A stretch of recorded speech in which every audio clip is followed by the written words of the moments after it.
Bonjour les kikis! Aujourd'hui, on va faire de la panna cotta. La panna cotta, c'est un dessert classique italien, super simple à faire, avec des variations à l'infini. En fait, panna cotta veut dire crème cuite. Donc, le principe, c'est tout simplement de cuire de la crème. Dans la recette que je vais faire aujourd'hui, il y a 5 ingrédients très faciles: de la crème, du lait, du sucre, de la vanille et de la gélatine en poudre. Donc, la première étape, on va prendre notre petit sachet de gélatine et on va le verser pour qu'il ramollisse en fait. On va le verser dans à peu près 50 mm de lait. Mais il faut que le liquide soit froid. Et ça, je le fais en partant parce qu'il faut le laisser, il appelle ça ramollir, il faut le laisser pendant une dizaine de minutes. Donc moi, pour ma recette, je prends un sachet complet. Pour les cousins, des fois, bon, si on ne trouve pas les sachets, cousin ou n'importe qui, quand on ne trouve pas les sachets, on a aussi les petits carrés de gélatine, les petites feuilles de gélatine. Si je ne me trompe pas, il faut, on parle de petits carrés, à peu près la grosseur de ce sac-là, deux petits carrés pour à peu près 50 ml de lait. Une fois ça c'est fait, bon, on va le mettre de côté. Et dans un petit caclon, un petit chaudron, on va mettre, vous voyez comment c'est facile, on met 375 ml de crème, 125 ml de lait, on met 30 g de sucre et moi j'ai ma superbe vanille, on en met à peu près une cuillerée à thé qui équivaut à 5 ml. Ceux qui ont des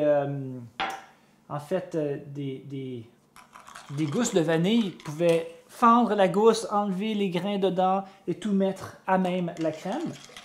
Ce qu'on va faire avec ça, c'est qu'on va le porter à juste avant l'ébullition.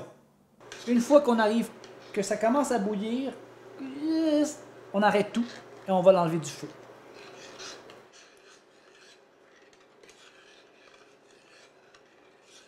Le panna cotta, comme je vous ai dit, c'est versatile. J'en ai vu de toutes les saveurs, toutes les couleurs. Le classique, il est vraiment plus blanc, à la vanille, mais on peut en faire au chocolat, on peut en faire écoutez, aux fruits, on peut en faire au goût de fleurs, de rose. En fait, on peut mettre n'importe quel goût là-dedans. Moi, je préfère le standard vanille parce qu'après ça, on peut aller mettre des confitures, du sirop d'érable, du miel sur le dessus quand on va le manger. C'est ça en fait. Donc, moi, je veux un goût vanillé, prononcé, mais plus neutre.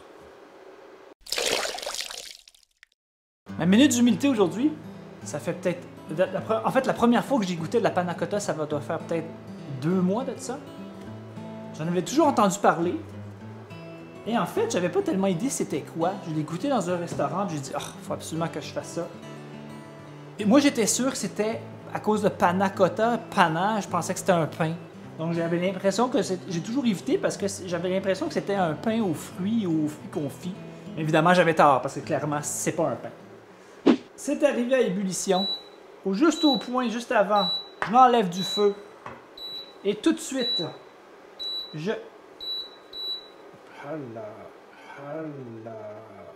Et tout de suite, je mets la gélatine, notre mixture de gélatine, et je fouette pour bien incorporer la gélatine. En fait, ce qui est bien important quand on travaille avec la gélatine, c'est que la quantité qu'on utilise est associée à une quantité de liquide. Donc, moi, j'ai mis en total, en fait, 500 ml de liquide, donc 2 tasses de lait, ou de crème et de lait, pour mon sachet de gélatine, mais je ne peux pas aller plus haut que ça. Si j'aurais mis plus de liquide, il ne figerait pas. Et en fait, la panna cotta, ce qui est amusant, c'est cette gélatine. Donc, ça lui donne une petite texture, une petite allure. Pas de jello, c'est pas vrai, mais en fait, oui, du jello crémeux. Et bon, une fois que c'est bien mélangé, j'ai pas l'air d'avoir morceaux de ma gélatine. Donc, c'est tout bien dissous. Je les transfère tout simplement. Je prends des petits ramequins comme ça. En fait, des petits contenants. On peut prendre des ramequins. Le traditionnel, c'est que tu prends, c'est un ramequin plus un petit bol rond avec des rainures parce qu'on le démoule et on le sort. Moi, j'aime pas faire ça. Je préfère le manger directement dans mon petit pot. Donc, j'ai décidé de prendre ces petits pots en vitre. Donc, je les remplis à différents niveaux tout simplement parce qu'il y en a que j'aime manger, que j'aime prendre nature. Et il y en a d'autres que je vais mettre d'autres éléments. Confiture. Et maintenant, bon, une fois que j'ai tout transvidé mon mélange, tout simplement, on les met au frigo le temps que la gélatine fige. Et après ça, ils vont être prêts à manger. Fait qu'on va se revoir tout à l'heure.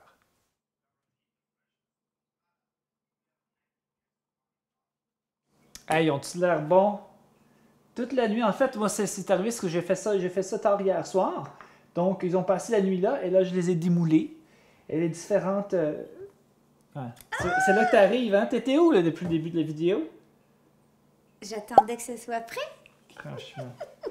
Fait qu'au moins, tu arrives à la dégustation. Fait que là, il y en a 3 sortes différentes. Lui, en fait, je l'ai démoulé, j'ai mis des petites billes au sirop d'érable.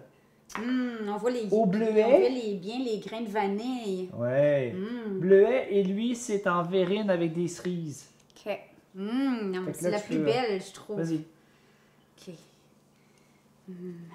C'est des cerises au kirsch en plus? Des cerises au kirsch. Ah, bon, on rit plus, là. OK.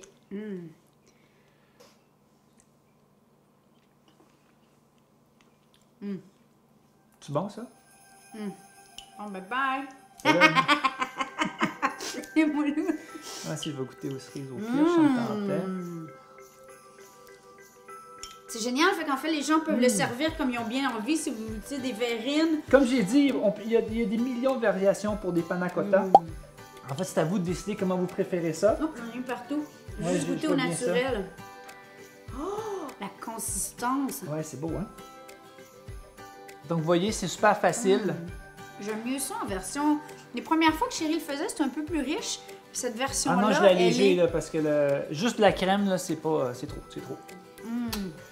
On vous aime! On vous aime, passez des joyeuses fêtes. Passez des Et maintenant, joyeuses fêtes. vous allez pouvoir accueillir vos gens avec des panna cotta. Oui, on a plein d'autres belles recettes pour les fêtes, alors venez nous voir! Bye bye! Ciao!